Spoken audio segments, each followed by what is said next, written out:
There was a war. He has lived in the US since 1971 At the time, Kenya wasn't very, very peaceful.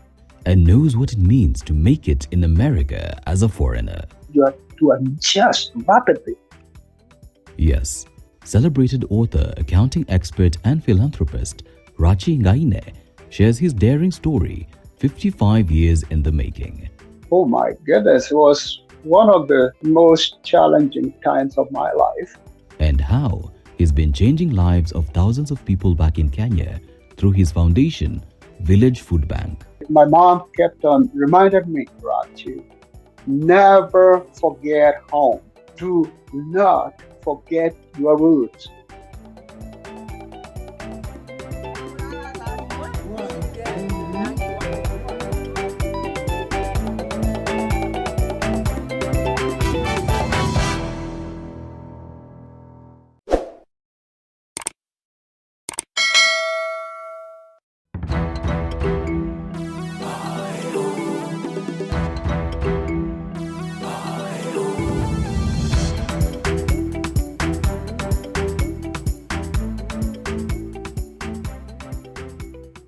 It's been 55 years since Rachi Ngaine left for the US. The year was 1971, and at that time, he was but a young man eager to make a name for himself, having come from a very humble background. I grew up in a very challenging economic environment. We didn't have any running water as such, no electricity. Everybody had one piece of clothing or no clothes at all. And of course, there were no windows in the house that we lived, no beddings. No one had a shoe in the whole family. My grandmother, who was actually the mother of my mother, was a widow. She had lost her husband during the Great Famine in Kenya. It was there probably in the early 19th century, as a matter of fact. And so my mom grew up as an orphan, as a child of a single mother. And my mom married my father, who was also an orphan. His parents had perished during that great famine. And so we developed a value of caring and sharing whatever we had with one another. Later on, I joined a very prestigious regional organization in East Africa called East African Railways and Harbors. While there, I had an opportunity to go abroad and further my studies. At the time, I was married with a bunch of kids, 3 plus their mother. I realized when you join the organization with a college diploma, certificate, or degree, you advance better than folks like me who had just entered the organization just by finishing the equivalent of a high school. When you started that way back, it took years. East African grades were a scheme. You start from the lowest, which were like 10, and before you become an executive, which will take all your life, will be 10th grade. So the people that were returning to Kenya from US at the time had been to America via a scholarship. I think when Tom Boyer was active in international affairs, he found ways of bringing Kenyan students to America. And the first lot that graduated had started coming back to Kenya soon after independence, and that was 1964. The first lot had come here, I think was in 1959. I was still in Kenya trying to finish high school at the time. And when they got back, man, they became managers and supervisors, starting away like uh, one of the third steps from the top. Grade three was wow, very prestigious. So at that point, I got warmed up and started talking to these people that were returning. And one of my friends that I schooled with me had made it way over here. And back in 1968, he came back to visit Kenya, and he talked to me about whether or not I'd like to pursue my studies. Oh my goodness, that was the most, most inviting question I've ever heard from anybody.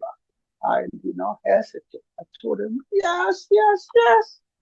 So from there on, we started working on how to get visas, and it was another struggle, but the Lord provided. I was able to raise money, pass interviews, and pass exams like scholastic aptitude tests that was designed purely uh, by the U.S. Uh, education or immigration groups, and that's what really turned the pages. So I got a student visa to come and study here. That was in 1971. So you can imagine the joy, zeal, and expectations that a young Rachi had when he landed and joined the University of the District of Columbia at the heartbeat of the nation, Washington, D.C.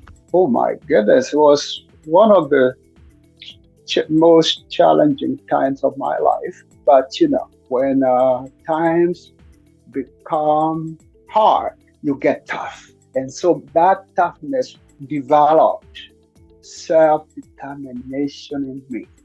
There was a war. I was willing to face the war. I was willing to get into the fight. So I warmed up myself by being willing, by knowing that I'm able. And was I ready? I had to be ready because I was already here. So that's how my struggles opened up. And then, of course, you're in a new country. The culture is different. The traditions are different. Everything is new. You have to adjust rapidly. And I was able to do that by knowing American colleagues and fellow students who, wanted to hear about Kenya, and I was a storyteller. So I turned them on, and they turned me on. So that's how I got America opened unto me. The people adopted me. The people accepted me, and the people appreciated me. Rachi's determination saw him graduate with a master's degree in professional accounting, which was conveniently followed by the relocation of his family to the US. With this, Rachi made the decision not to return, but to continue daring abroad. I became a certified public accountant back in 1993, and I was able to get a job here. So while I was here, I worked as a professor. I worked for the civil government of this country from 2002 until I retired in 2018. And I'm still here and been around the world 1.5 times while I worked for the government. So that gave me kind of a scenario in terms of what's going on around the world and what goes on in America. But even with all this going for him, Rachi still couldn't detach himself from the land which made him who he is. The reason I never took away my mind out of Kenya is because it's my motherland. I remember my mother's word, Rachi, do not forget home. Do not allow anyone to fall on the side. Care and share what you have until you can do no more. And so that was a charge, my friend. That was how Village Food Bank Foundation came into being. Started in 2017, Village Food Bank is a registered non-profit operating in the US and Kenya. We have 10 programs that we run concurrently, and also 4 projects that we still have on the drawing board. Our first and very attractive program is taking care of the elderly, the senior citizens for that matter. I'm talking about people that are widows and orphans, mostly over 80 and above. We have clients in our program that are in over 110 years.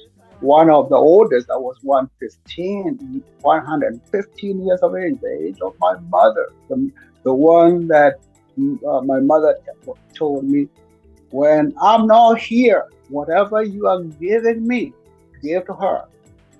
Her name was Leah Materi. She's gone, and she is a memorial to us. And that's one. Those people are very important to us because it reminds me of my grandmother, it reminds me of my mom, it reminds me of my aunts and uncles. I still have some uncles that are still on our program, and that's one. Very important. Number 2, the crippled, people that can't walk. We provide wheelchairs, we provide shoes and beds that these people can sleep on. It doesn't matter how old that person is. It doesn't matter how young that person is. When you are crippled, you are disabled. So that's the next one. The third one is taking care of kids that are in college, that are in high schools, and are from backgrounds that can never support to provide them with their needs. I'm talking about tuition, building, and school materials. We take care of those, but you have to be a child of a parent who we know is not able to give you any kind of support. So, and we also set the standards. If you are going to high school, you are joining high school, you need like 300 points or above. If you are going to college, we need C++ or better. And so those are some of our key areas. In addition, Village Food Bank Foundation also goes out of its way to provide nutritious food to the less fortunate, as well as provision of medical services to those in need in collaboration with St. Mary's Hospital, Igoji, Meru County. Whatever part is not covered by the insurance, we jump in and help those. And we also set the criteria of the one that can qualify for that treat. They got to be the seniors mostly, or people with zero income. So at the end of every month, the hospital sends us the bill and we clear it. On top of that, we supply off-the-counter medications, mostly painkillers, mostly, I would say, hypertension, off-the-counter medication that help people with their pain and suffering of any kind, cough mixtures and stuff, and also provide medical equipment to the same people that we have identified as being bedridden. We provide wheelchairs, we buy beds and canes to walk around with, and even the toilet commode, so that they don't have to travel but kind of move around short distances. Currently, plans are underway for construction of a new hospital owned by the foundation, including a community center and funeral home. Quite impressive, And all because Rachi chose to dare. People in the diaspora, just like me, are what I might call uh, untapped precious minerals. We are untapped precious commodities, my friend.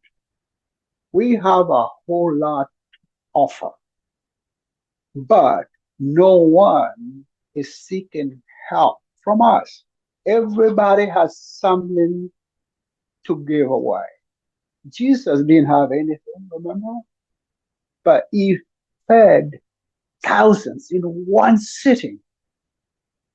A miracle of, hey, I have the bread. I have the fish. That was enough. Jesus said, bring them here. He uttered a prayer, a very honest prayer, and God answered, and everybody was fed. If we support Kiangu Village Food Bank, CBO, to the fullest, I want us to be a model that can teach others. I got to America when I was 30. I'm now over 80.